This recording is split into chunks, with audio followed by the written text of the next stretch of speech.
Magandang araw po sa lahat. Alam nyo, mga kaglamerakel, ito, pag kusina naman tayo, ito yung bulaklak ng saging. Huwag nyo itatapon to kasi pwede nyo itong gawing torta o kaya prito na bulaklak ng saging. Ang gagawin nyo lang po, tatanggalin nyo lang to, itong matigas na part. Pero ibabad nyo muna sa asin na may tubig para matanggal yung parang pait niya, saka yung parang dagta. Saka nyo tanggalin to. Ito yung parang palito. Kasi matigas po yan, matigas. Matigas yan.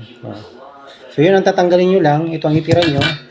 At ang ihalo nyo lang dito ay paminta, bawang, sibuyas, itlog, harina. Tapos lagyan nyo ng konting cornstarch.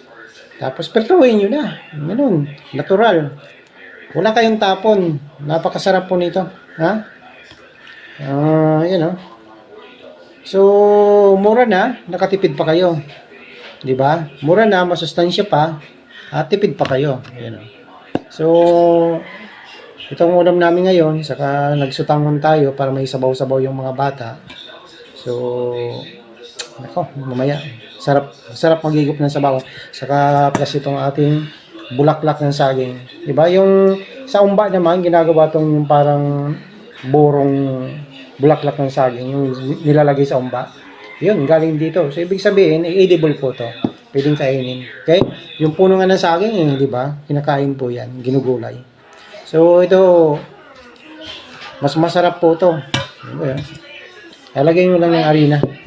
Sige po, maraming salamat. Hindi ko na ipapakita kung paano natin lutuin. Nagbigay lang tayo ng tip na ito mga ganito, huwag yung itatapon. Kasi nga, diba?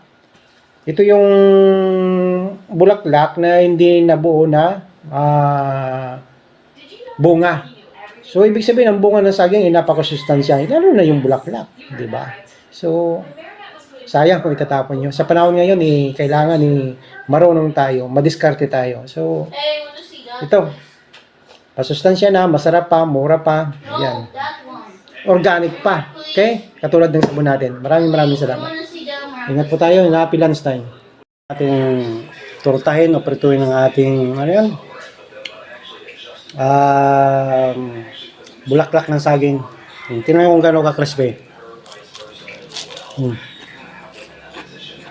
Wow, ang sarap, parang dilis lang. Mas masarap pa sa dilis. Masustansya pa.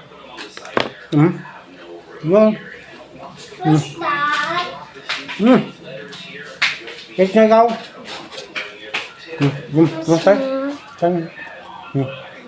What's that smell? Masarap. Chicken.